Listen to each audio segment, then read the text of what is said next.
우리는 오늘 본문 말씀을 통해서 그동안 바리새인들은 거만한 기도를 했기 때문에 예수님께 책망을 받았고, 세리는 겸손한 기도를 하여 하나님께 응답받고 예수님께 칭찬을 받았다, 그렇게 생각을 해왔습니다. 그러면서 나는 저 바리새인처럼 기도하지 않으니 다행이다, 그 정도로 적용을 해왔을 수 있습니다. 물론 오늘 본문의 예수님의 이 비유가 기도에 대한 교훈이 없는 것은 아니에요. 그러나 기도에 대하여서 가르치시려는 것이 주된 목적은 아닙니다. 우리가 만약에 나도 저 바리새인처럼 기도하지 않는다, 그것 때문에 다행이고 감사하다, 그런 생각을 하는 순간에 나도 모르게 오늘 본문 11절에 바리새인들이 가졌던 생각과 감사, 그들과 똑같은 위치에 있게 된다는 것이죠.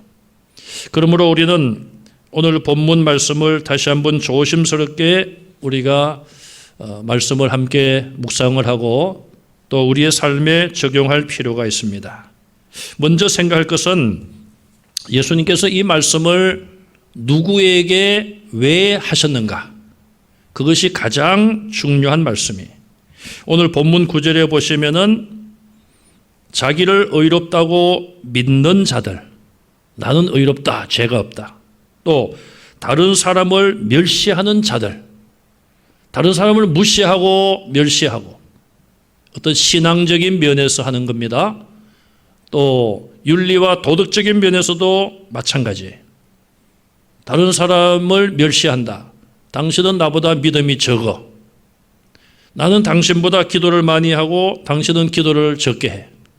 당신은 죄를 짓는데 나는 죄를 짓지 않아. 그런 거죠. 그렇게 생각하고 그렇게 말하는 자들에게 이 비유의 말씀을 주신 거예요. 우리가 이 9절 한 절 말씀 속에 예수님께서 왜 10절에서 14절까지 이 말씀을 하셨는지, 그 원인과 이유와 목적을 9절에서 알 수가 있는 것입니다. 예수님 당시에 바리새인들과 사두개인들, 서기관들, 이런 사람들이 유대교를 대표하는 자들이었어요. 그중에 이 바리새인들은 대표적인 율법주의자입니다. 자, 율법주의자란 무엇인가? 그들의 특징을 보면 첫째로 자기 자신들이 하나님의 율법을 잘 지킨다고 생각하는 사람들이에요. 자기 스스로 나는 하나님의 율법을 잘 지켜. 이거는 착각이요, 오해죠. 두 번째로 자기들은 율법을 잘 지키기 때문에 하나님 보실 때에 나를 의인으로 보아주신다, 이렇게 생각을 합니다. 세 번째, 율법을 잘 지키고 하나님이 나를 의인으로 보시기 때문에 하나님의 구원과 은혜가 나에게 임한다. 나는 당연히 구원받고 나는 하나님의 은혜를 받는다, 이렇게 생각을 하는 것이죠. 네 번째, 자기들의 의롭고 옳다고 믿음으로 인하여 마음이 교만해지는 거예요. 마음이 교만해지면 말과 행동과 모든 삶이 교만한 것입니다. 그래서 자기들은 모르지만은 하나님 보실 때에 하나님 앞에서도 교만하게 되고 사람들 앞에서도 교만하게 되는 것이죠. 나아가서 다섯 번째는 다른 사람을 비판하고 정죄하고 판단하게 되는 것이죠. 그래서 당신은 죄인이다, 이렇게 정죄하게 된다는 것이죠. 예수님은 이 율법주의자들의 이런 모습을 오늘 9절에서 두 가지로 요약을 하셨어요. 자기를 의롭다고 믿는 자들이다. 또 두 번째는 다른 사람을 멸시한다. 자, 그럼 먼저 자기를 의롭다고 믿는다는 말에 대해서 한번 생각을 해보겠습니다. 예수님께서 바리새인들을 향하여 너희는 너희 자신을 의롭다고 믿는 자들이라고 분명히 정의를 내렸습니다. 과연 그들은 바르게 믿는 것일까요? 우리가 믿는다고 할 때의 믿음의 내용은 크게 세 가지 정도로 나눌 수 있어요. 첫째는 하나님께 대한 믿음이죠. 이것은 성부 하나님, 성자 예수님, 성령님, 또 성경 말씀, 또 하나님께서 일하시는 이 모든 영적인 부분, 이런 부분들을 우리는 믿는 것이죠. 두 번째는 사람에 대한 믿음이 있습니다. 내 가족이니까, 내 친한 친구니까 나는 누구누구를 믿는다. 신뢰라고도 말할 수가 있습니다. 세 번째는 학문이나 진리, 과학, 우리가 알고 있는 경험한 지식, 이런 거를 내가 믿을 수가 있어요. 왜? 그거는 이미 확인된 것이기 때문에 어떤 사실에 대한 어떤 일에 대한 원리라든지 진리를 내가 믿기 때문에 그대로 오늘 우리가 그대로 행동하는 것이죠. 그런데 오늘 9절에 나온 이 바리새인들은 믿음의 내용이 자기 자신에 대한 거예요. 이건 자신감하고는 또 다른 것이죠. 자신감은 우리가 용기를 가지고 어떤 일이나 좌절하지 아니하고 모든 것을 이겨나가는 것을, 그런 면에서 자신감은 필요한 거예요. 이건 자신감이 아니라 자기를 의롭다고 믿는 거예요. 자, 이것이 얼마나 잘못되어 있는가, 잘못된 것인가. 성경을 보면 로마서 8장 33절 이하에 의롭다 하시는 하나님이시니 누가 정죄하리요. 우리 죄인들을, 우리가 믿는 믿음을 보시고 우리를 의롭다고 선언하신 분은 하나님이시라는 거예요. 그 말은 다른 사람이 자기에 대해서나 다른 사람에 대해서나 의롭다고 선언할 수가 없다는 것이죠.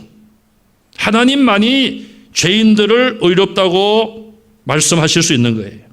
그렇기 때문에 하나님만이 하실 수가 있는 것이고, 그러므로 다른 사람이 우리를 의롭다고도 말할 수 없지만 반대로 우리를 정죄할 수도 없는 거예요. 당신은 죄인이다, 그렇게 말할 수도 없는 것이죠. 간음하다가 현장에 붙잡힌 여인 끌려왔습니다. 예수님이 뭐라고 말씀했습니까? 죄 없는 자가 먼저 돌로 치라. 지금 세상에는 돌로 치는 사람이 있다고 봐요, 저는. 좀 우리 사회를 보면 그렇지 않습니까? 지금 같으면은 예수님이 그런 말씀을 하셔도 돌로 칠 사람이 있을 거예요. 그러나 그 당시만 해도 그래도 양심이 살아 있어서 아무도 돌을 던진 자가 없었어요. 왜? 자기가 죄인이니까. 죄인이 죄인을 어떻게 정죄하고 심판합니까? 못하는 거예요. 고린도전서 4장 3절 4절에 보면은 사도 바울이 나도 나를 판단하지 아니하노니, 율법주의자들은 대부분 자기를 판단하고 남을 판단합니다. 사도 바울도 바울 되기 전에 사울일 때에 자기를 판단할 때에 자기를 의인으로 생각했어요. 교회를 핍박하고 성도들을 감옥에 가두고 죽이는 일에 앞장서면서도 나는 지금 의로운 일을 하고 있다, 그런 착각 속에 살았습니다. 그러나 그가 예수님 만나고 변화되고 나서 새 사람이 되고 구원받고 보니까 자기가 죄인 중에서도 죽일 죄인 아닙니까? 그러므로 그가 아무리 헌신하고 선교에 충성을 하고 생명까지 내놓고 복음을 전할지라도 나도 나를 판단하지 않습니다. 다른 사람들은 사도 바울의 10분지 1도 못 미치는 그런 봉사와 헌신을 하면서 자기를 내세우고 자기 의를 내세웠지만 변화된 바울은 달랐습니다. 나도 나를 판단하지 아니한다. 나를 심판하시리는 주님밖에 없다. 여러분, 개인적으로 얼마나 어려운 일들이 있습니까? 또 코로나19 바이러스로 인하여 정말 힘든 가운데 있어요. 그러나 우리 주님께서는 이 모든 것을 다 감찰하실 줄 믿으시기 바랍니다. 요한복음 8장 15절에 예수님 말씀하시기를 나는 아무것도 판단하지 아니하노라. 예수님께서 판단하신 것은 다 정확하겠지만은 판단하지 않는다고 말씀하시면서 16절에 만일 내가 판단하여도 하나님이 함께 계심으로 내 판단은 참되다. 예수님이 언제 판단했습니까? 누구를 판단했습니까? 예수님의 판단은 주로 두 가지였습니다. 첫째는 바리새인들, 율법주의자들을 향하여 외식하는 자들아, 회칠한 무덤 같은 자들아, 독사의 자식들아, 그렇게 그들을 비판하고 책망했습니다. 왜? 그들이 잘못된 믿음을 가지고 잘못된 길로 가고 있기 때문에 회개하고 돌아올 것을 촉구하셨어요. 또 한 가지 예수님의 판단은 믿음에 대한 것이었습니다. 제자들이 믿음이 없어 두려워하고 떨 때에 믿음이 적은 자들아, 믿음이 없는 자들아, 왜 의심하느냐? 그들이 믿음을 가지라고 말씀하셨어요. 예수님은 그런 판단을 하시면서도 하나님이 함께 계심으로 내 판단은 참되다고 말씀했어요. 사람들 중에 그 누가 하나님이 나와 함께 하시기 때문에 내 판단은 참되다? 누가 그렇게 말할 수 있습니까? 예수님만이 그 말씀을 하신 것이고, 만약에 누가 그런 말을 한다면은 영적인 교만에 빠지게 되고 이단으로 타락할 가능성이 큰 것이죠. 우리를 판단하거나 의롭다 하실 분은 오직 하나님뿐이신데, 이 바리새인들 율법주의자들은 자기들 스스로 나는 의롭다 그렇게 믿고 있는 것이죠. 믿음의 대상도 잘못된 것이고 착각과 오해 속에 잘못된 믿음을 가지고 있는 거예요. 그들은 어떤 생각을 합니까? 나 정도만 믿으라고 해라. 나 정도만 의롭게 살라고 해라. 그렇게 자신을 내세우는 것이죠. 우리가 죄사함 받고 의롭다 함을 받을 수 있는 길은 내 행위가 아니라 내 선행이 아니라 오직 예수 그리스도의 십자가의 대속을 믿는 믿음이고, 그 믿음으로 새 사람 된 사람으로서 하나님의 자녀답게 말씀을 실천하며 살아가는 그런 믿음만이 우리 주님 앞에 의롭다고 인정받음을 믿으시기 바랍니다. 두 번째로 바리새인들은 다른 사람을 멸시한다고 그랬어요. 멸시하는 내용이 뭘까 생각해 보겠습니다. 다른 사람을 왜 멸시하고 정죄할까요? 첫째는 자기를 높이는 교만 때문에 그렇습니다. 겸손한 사람은 다른 사람의 잘못에 대하여 정죄하지도 않고 다른 사람의 인격을 무시하지도 않습니다. 그러나 교만한 자들은 다른 사람을 멸시하고 무시합니다. 두 번째로 다른 사람의 약점과 단점만 들추어냅니다. 세 번째는 이 두 가지를 같이 하는 경우가 있습니다. 자기는 높이고 다른 사람은 낮추는 것이죠. 대부분의 율법주의자들은 그렇게 삽니다. 자기는 높이고 다른 사람은 낮추고 멸시합니다. 바리새인들 예수님 당시에 얼마나 자기들의 율법적인 행위를 자랑했습니까? 예수님께 처음에 나올 때 그들은 어떤 마음을 가지고 나왔습니까? 저 예수 선생이 우리를 좀 인정해주고 우리를 좀 사람들 앞에 좀 세워주면 좋겠다. 우리가 유대교 지도자들이니까, 우리가 율법을 열심히 지키니까. 그러나 그들의 기대는 무너졌습니다. 예수님은 그들의 사람의 눈을 속이는 그런 의로움이 아니라 그들 마음속이 부패함을 보시고 그들을 책망했어요. 그러자 그들은 나중에 이제 예수님 앞에 올 때에 어떤 생각을 가지고 왔습니까? 저 예수가 무슨 잘못하는 일이 없는지, 예수가 무슨 말의 실수는 없는지, 그거를 꼬투리를 잡아 문제를 일으키고 예수님을 공격하기 위하여 예수님께 왔습니다. 그러면서 왜 당신은 안식일에 병자를 고치느냐고, 왜 당신의 제자들은 손을 닦지 않고 음식을 먹느냐고, 이런 중요한 것이 아닌 자기들이 만들어 놓은 율법을 문제 삼아 예수님을 공격한 것이죠. 과연 율법주의자들은 이웃을 향한 사랑이 있는 것일까요? 내 이웃이 아파서 병들어 고통 중에 죽어가는데 그러면은 안식일이라고 해서 내버려 두는 것입니까? 예수님은 그를 불쌍히 보시고 안식일이지만 병을 고쳐주신 거예요. 율법주의자들에게는 이웃에 대한 사랑이 전혀 없습니다. 싸늘한 상태요. 오히려 그들을 멸시하고 비판하고 저주하는 자들이었어요. 오늘 본문 11절에 보면은 그들은 다른 사람을 정죄하고 있습니다. 토색하는 자들이라, 사기친다는 이야기예요. 불의하다, 죄가 있다는 의미죠. 간음을 행한다. 유대 사회 속에도 이런 사람들이 있었습니다. 사람들이 죄를 짓고 있습니다. 이건 하나님께 고발하는 거예요, 사실은. 또 자기는 그렇지 않습니다. 자기는 의롭다고 주장하는 것이고. 더 나아가서 이 세리와도 같지 아니함을 감사합니다. 하나님, 나는 사기꾼 아니에요. 죄도 없고 간음도 행하지 않습니다. 나는 그런 사람들과는 다른 사람이에요. 이 세리와도 같지 않음을 감사합니다. 세리는 세무 공무원이었죠. 그 당시에 무척 부패한 직업이요 공무원이었어요. 뇌물을 받으면 세금을 적게 매기고, 그러니 유대 사회에서 많은 사람들로부터 비난을 받는 직업이었어요. 지금 그 세리가 바리새인 옆에 좀 떨어진 데서 기도하는 것을 바리새인이 보고, 하나님, 나는 저 세리와 같지 않음을 감사합니다. 이것은 자기의 의를 내세울 뿐만 아니라 자기 이웃을 죄인으로 정죄하고 멸시하고 심판하는 것이죠. 예수님께서는 이런 큰 잘못에 빠져 있는 율법주의자 바리새인들에게 이 비유의 말씀을 주시는 것이죠. 잘못된 것을 고치라는 말씀이죠.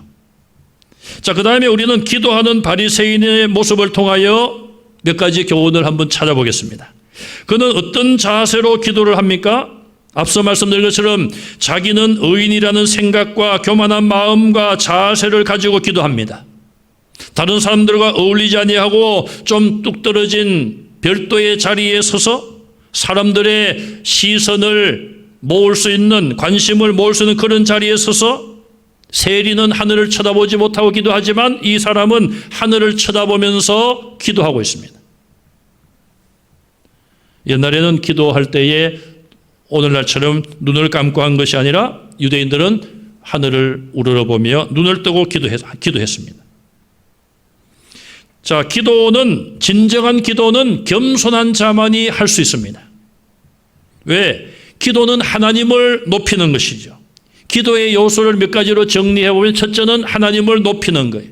하나님께 영광을 돌리는 거예요. 두 번째, 하나님께 감사하는 기도. 세 번째, 죄를 회개하는 부분이 있어야 돼요. 마지막 네 번째, 간구의 내용이 있습니다. 기도 제목이죠. 하나님, 제가 지금 이런 어려움을 겪고 있습니다. 도와주십시오. 자, 이 네 가지가 기도의 요소로 볼 수가 있습니다. 그런데 오늘 본문의 이 바리새인의 기도의 내용을 보면은 이 네 가지가 하나도 없습니다. 하나님께 감사하는 내용이 나오는데 감사의 내용이 잘못되어 있습니다. 어떻게 나는 죄인이 아닌 것을 감사합니다. 마땅히 하나님께 회개해야 될 죄인임에도 불구하고 나는 저런 죄인이 아닌 것을 감사합니다. 이것이 어떻게 감사의 제목이 됩니까? 그러므로 이 바리새인의 기도는 결국 전혀 기도의 내용이 없다, 기도가 아니다, 그렇게 볼 수가 있죠. 두 번째로, 기도하는 사람은 남을, 이웃을 판단하지 말고 용서해야 될 텐데 이 사람의 기도는 오히려 이웃과 담을 쌓고 이웃을 사랑하지 못하고 있습니다. 예수님께서도 너희가 제물을 드리려고 가다가 형제에게 원망들을 만한 일이 기억나거든 그걸 두고 먼저 가서 형제와 화해하고 와서 제물을 드려라. 하나님께 제물을 드리고 제사 드리고 예배 드리는 것 중요하고 귀한 일이지만 그것보다 먼저 해야 될 일은 사람과 사람, 형제와 형제, 형제와 자매, 자매와 자매 사이에 불신과 미움과 정오의 담이 허물어지고 용서하고 하나 되는 것, 평화를 가지는 것이 있어야 된다는 거예요. 자, 그러면 이 바리새인의 기도의 내용도 보시면 다른 사람의 죄를 지적하고 있습니다. 자기의 의를 내세우고 있습니다. 이것은 기도가 아니고 자기 자랑이죠. 어떤 목사님이 그렇게 기도하더라고요. 하나님, 예배 시간에 그렇게 기도하더라고요. 하나님, 제가 언제부터 언제까지 단기 선교를 잘 갔다 왔고요. 어디 가서 헌신 예배 설교를 하게 하신 것도 감사합니다. 무슨 재직회 때 뭐 보고하는 것도 아니고 하나님이 그런 기도를 들으시면 뭐라고 말씀하실까요? 그래, 알았다. 내가 다 안다. 그 예배 시간에, 귀한 시간에 그런 기도 하지 말고 지금 성도들이 다 함께 기도하는데 그 네가 한 거 내세우지 말아라. 하나님이 그러실 것 같아요. 제 생각입니다. 그 귀한 기도 시간에 뭐 개인적으로 기도할 때는 여러분 자유입니다. 그래도 개인적으로 기도해도 안 되는 것이죠. 그런 기도는. 내가 뭘 했든지 하나님이 아시는 거 아니에요? 감사는 무엇입니까? 오늘 본문의 이 사람은 다른 사람과 비교해서 감사하고 있어요. 감사는 다른 사람과 비교해서 하는 감사가 아니에요. 하나님이 내게 주신 은혜에 대해서 정말 진심으로 감사하는 것이죠. 사도 바울은 고린도전서 15장 8절 이하에 자기 자신을 가리켜서 나는 만삭되지 못하여 난 자와 같습니다. 그러면서 내게 부활하신 주님이 나를 찾아오셨습니다. 나는 부활의 예수님을 본 사람입니다.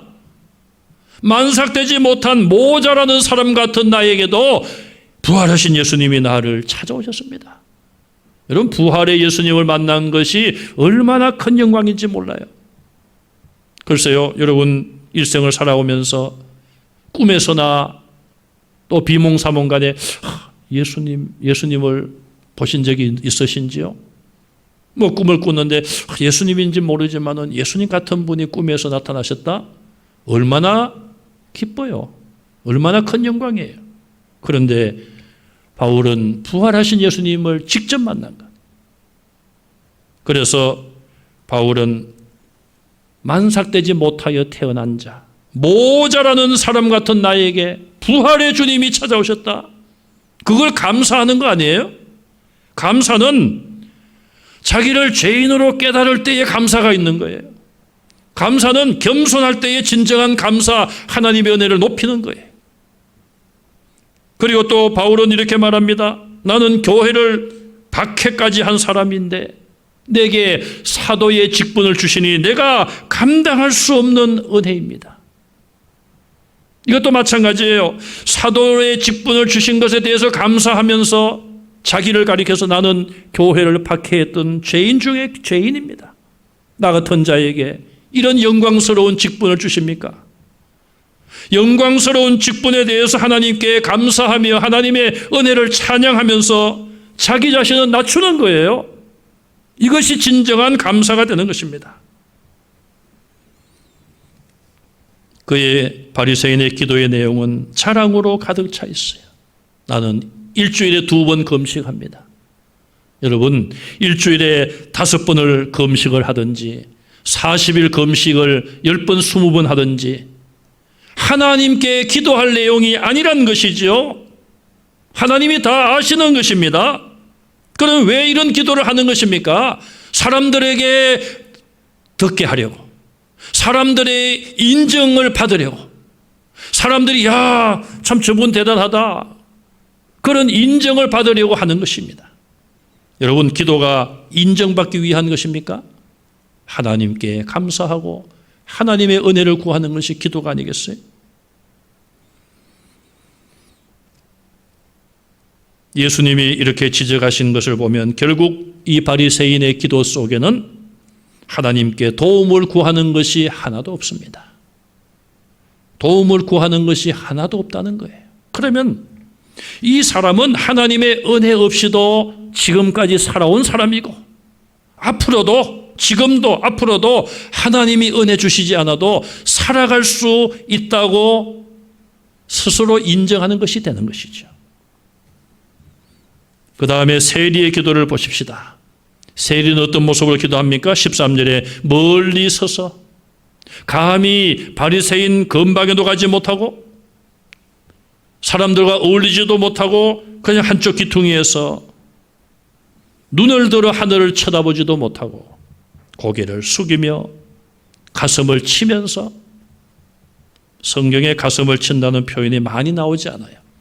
예수님이 십자가를 지고 가실 때에, 십자가에서 죽으실 때에 따르는 여인들이 울며 가슴을 치며 통곡했다고 했어요. 이 세리가 바로 하나님께 그렇게 기도했습니다. 왜 하늘을 쳐다보지 못합니까? 상징적인 것이지만 하나님, 나는 하나님을 배울 수도 없는 죄인입니다. 내가 어떻게 하나님 앞에 내가 어떻게 고개를 들고 기도합니까? 자기 죄를 발견한 것이고 그것은 곧 겸손이 아니겠습니까? 겸손하게 자기를 낮추고 자기의 죄인됨을 인정하고 회개하며 마음을 찢으며 하나님께 기도하고 있어요. 기도의 내용도 무엇입니까? 하나님이여 불쌍히 여기소서, 나는 죄인입니다. 이게 그의 모든 기도였습니다. 하나님 불쌍히 보시옵소서, 나는 죄인입니다. 예수님은 이 두 사람의 기도에 대한 말씀을 하시고 14절에 이렇게 말씀을 하십니다. 내가 너희에게 이르노니 이에 저 바리새인이 아니고 이 사람 세리가 의롭다 하심을 받고 그의 집으로 내려갔느니라. 하나님 앞에 나와 회개하고 겸손히 은혜를 구할 때에 하나님이 세리에게 의롭다 하심을 주신 것이죠. 그러나 바리새인은 하나님으로부터 의롭다 하심을 받지 못하고 무거운 마음을 가진 채로 그의 기도는 허공만 때리다가 하나님께 상달되지 못하고 땅에 떨어지는 기도가 되고 말았습니다. 그러면서 예수님께서 마지막으로 자기를 높이는 자는 낮아지고 자기를 낮추는 자는 높아지리라. 자기를 기도하면서까지 높였던 바리새인들 결국 하나님께서 낮추실 것이고, 그러나 겸손히 회개하며 하나님 앞에 울며 기도한 긍휼을 바란 이 세리의 기도는 하나님이 받으시고, 그래 내가 너희에게 평안함을 준다, 너는 이제 의인이다, 그런 응답을 세리에게 주신 것이죠. 오늘 저와 여러분들은 기도뿐 아니라 기도와 예배, 또 봉사와 헌신, 우리의 삶의 순간순간을 어떤 마음으로 살아가고 있습니까? 많은 사람들을 대하며 살아갑니다. 어떤 마음으로 사람들을 대하며 살아갑니까? 지나치게 나의 의로움을 내세우고 있지는 않습니까? 다른 사람을 비판하고 정죄하고 판단하고 멸시하는 이 바리새인과 같은 이런 모습은 내게 없는가? 우리 자신을 조심스럽고 겸손하게 살펴보시고 이제는 오직 십자가만 자랑하시고 사도 바울처럼 하나님 나는 죄인입니다, 예수님을 통하여 나를 하나님의 자녀 삼아주신 것 감사합니다, 내가 이 갚을 수 없는 은혜, 내가 평생 동안 빚진 자로 사랑의 빚을 갚으며 살겠습니다, 더 헌신하겠습니다, 이웃을 더 사랑하고 이웃을 높이겠습니다, 이웃을 섬기겠습니다. 그런 마음으로 하루하루 살아가는 우리 모든 성도들이 다 되시기를 주님의 이름으로 축원합니다.